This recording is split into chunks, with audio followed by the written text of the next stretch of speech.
السلام علیکم دوستوں، ماؤنٹین احد پہ آیا ہوں مدینہ منورہ میں، اس کی ویڈیو بنا رہا ہوں۔ اللہ حافظ۔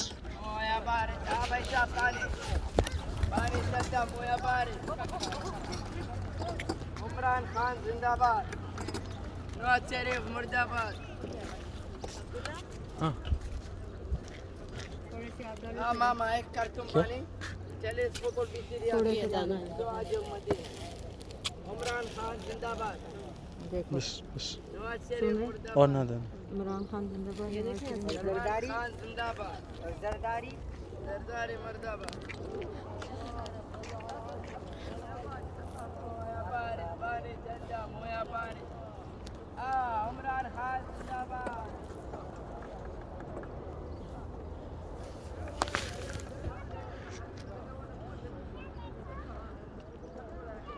ماما ایک کارٹون پانی چلے اس کو بھی سیریا تقسیم لے لو، دو اجر مدینہ۔ عمران خان زندہ باد، نواز شریف مرد آباد۔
حمزة بن عبد المطلب، يا عم رسول الله، يا سيد الشهداء المساكين، السلام عليكم ورحمة الله وبركاته. السلام عليكم يا شهداء الحج، أنتم سبقنا ونحن بالعزم، يغفر الله لنا ولكم. اللهم اغفر للمؤمنين والمسلمين والمسلمات الأحياء منهم والأموات. اللهم اغفر لنا وارحمنا إذا سرنا إلى ما صاروا له. رب اغفر وارحم وأنت خير الراحمين. اللهم ارزقنا شهادة في سبيلك واجعل موتنا في بلد رسولك. اللهم صل على محمد وعلى آل محمد وبارك وسلم. وہ حضرت حمزہ یہ جو بنا ہوا ہے، جو چار دیواری سامنے بنی ہوئی نا، اس کے اندر وہ پتھر رکھا ہوا ہے اونچا سا، وہ حضرت حمزہ کی قبر ہے۔ حضرت حمزہ اس جگہ پہ، یہ جو گھاٹی ہے یہاں پہ جہاں پہ لوگ کھڑے ہیں، جی صرف یہ جگہ اس طرف سے خالی تھی، रसूल अकरम सल्लल्लाहु अलैहि वआलिहि वसल्लम ने 40 सहाबा को हुक्म दिया कि अगर तुम हमें कटते हुए भी देख लो और देख लो कि हमारे टुकड़े हो गए हैं, तब भी वो जगह नहीं छोड़ना। अब उन्होंने देखा कि यहाँ से 3 तरफ से ओहद है, सिर्फ ये एक जगह खाली थी। इधर आपने ये 40 तलवारों के साथ, असलहे के साथ सहाबा खड़े कर दिए। ये मैदान ओहद था पूरा। अब यहाँ पे से काफिर भाग गए अपना सामान छोड़ के सारा, और बहुत दूर तक उन्हें जाता हुआ नज़र आ सकते थे, क्योंकि आगे मैदान था ना, तो उन्हें भागता हुआ देखा जा सकता था। जब वो मदीना की भी वो उसमें से निकल गए, तो इन सहाबा ने सोचा कि बाकी सारे लोग सामान समेट रहे हैं। वो भूल गए ये बात, और एक दो जो रोकते रहे वो रुके रहे, बाकी सारे के सारे नीचे उतर आए मैदान में। जब वो उतर आए तो ज़ाहिर उन्होंने अपना हथियार भी उतार दिए। अब नीचे वाले तो बड़े ही खुश थे कि भाई जीत चुके हैं।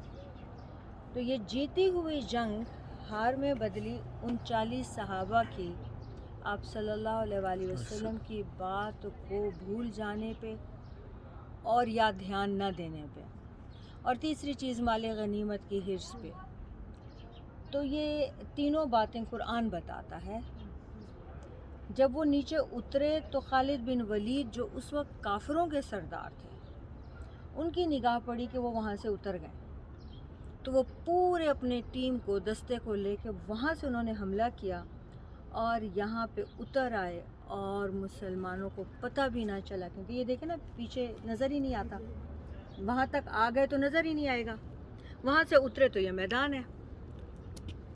तो 70 सहाबा शहीद हो गए। वो जंग जिसमें एक सहाबी भी शहीद नहीं हुआ था और वो हार के भाग गए थे, इस एक छोटी सी गफलत से 70 सहाबा शहीद हुए। और उसमें फिर खालिद बिन वलीद ने जब अपने दस्ते से हमला किया तो काफिर बाकी के लोग भी फिर लौट आए, वो आवाज़ें लगाते हुए आए कि आ जाओ। फिर जब काफिरों को पता चला कि मुसलमान तो कट रहे हैं, तो फिर वो सारे ही आ गए। तो उस वक्त हिंद जो अबू सुफियान की बीवी थी, उसने वहशी नाम का एक काफिर हबशी ग़ुलाम जो बहुत लंबा चौड़ा पहलवान था, उसको उसने पूरा साल ट्रेनिंग दी थी सैयदना हमज़ा के टुकड़े करने की, और उसने ख़ुद ये कसम खाई थी कि मैं कलेजा चबाऊंगी। तो वहशी ने सैयदना हमज़ा को कत्ल किया, और उसके बाद उनके जिस्म के एक एक यानी नाक, कान, उंगलियां टुकड़े छोटे छोटे किए, तकरीबन 70 के करीब टुकड़े। तो रसूल अकरम सल्लल्लाहु अलैहि वसल्लम ने चुने और अपनी चादर में उनको रखा, उसकी गठड़ी बनाई और एक नमाज जनाजा उनके लिए अलग पढ़ी और अलग कब्र बनाई। बाकी एक सहाबी मुसअब बिन उमैर, जिनकी सूरत आप सल्लल्लाहु अलैहि वसल्लम से मिलती थी, वो जब शहीद हुए तो काफिरों ने कहा कि हमने रसूल अकरम को शहीद कर दिया। तो मुसलमान बेचारों का दिल टूट गया, उन्होंने हथियार फेंक दिए कि जब आप शहीद हो गए तो हम जी के क्या करें। फिर हज़रत अबू बकर सिद्दीक़ ने ऊंची ऊंची आवाज़ से नारे लगाए कि रसूल पाक हयात हैं और शदीद ज़ख्मी हैं, उनका चेहरा लहू लहान हो गया, दंदान मुबारक शहीद हो गए। तो उन्हें ओहद में ले जाकर उन्हें रखा गया है, वो बिल्कुल हयात हैं। फिर मुसलमानों ने थोड़ा बहुत हिम्मत किया। तीसरे सहाबी जो उसी इहाते में हैं वो उबैदुल्लाह बिन जहाश या अब्दुल्ला बिन जहाश, जो आप सल्लल्लाहु अलैहि वसल्लम के खुदीज़ात हैं। तो ये 3 की कब्र ये अलग है, बाकी सारे सहाबा की कब्र जो है वो अलग है। ये शुहदाए उहद पूरा पीछे कब्रिस्तान है, उसमें सारे वो शहीद हैं। तो कुरान मजीद इसके ऊपर बहुत तफसील से बात करता है, इस घाटी के ऊपर, ये जो छोटी सी पहाड़ी है, कि आप लोगों ने अपने नबी की बात पर तवज्जो नहीं की तो इस दुनिया में आपको नुकसान हुआ। लेकिन चूँकि नुकसान इतना माली, जानी और भारी था और वो सब शर्मिंदा भी थे, उस वक्त उन्हें याद आया कि आप सल्लल्लाहु अलैहि वसल्लम ने हुक्म दिया था कि अगर तुम हमारे टुकड़े होते भी देख लो तो ये जगह ना छोड़ना, हमारी हमदर्दी के लिए ना आना। تو ہمدردی کے لیے کیا آتے، وہ تو مال غنیمت کے ذہن میں آیا کہ سب لوگ اٹھا رہے ہیں، چن رہے ہیں، کافروں کو بھی دور تک دیکھ لیا جاتے ہوئے بھاگتے ہوئے، تو سوچا اب تو جنگ جیت ہی چکے ہیں تو ہم بھی خوشیاں منا لیں۔ تو اس میں وہ جانے انجانے میں کوتاہی ہو گئی، تو اللہ تعالیٰ اس کوتاہی کو، نافرمانی کو، غفلت کو معاف کرتے ہیں اور فرماتے ہیں کہ یہ اس دنیا میں تربیت کے لیے چھوٹی سی سزا آپ کو دی جاتی ہے تاکہ آپ نبی کی بات پہ کبھی بھی بے توجہی یا غفلت نہ برتیں۔ تو یہ احد کی جنگ ایسی جنگ ہے جسے پہلے جیت کے پھر ہارا گیا۔ کافروں نے بدر کا بدلہ لیا، بدر کے مقام پہ 70 کافر مارے گئے،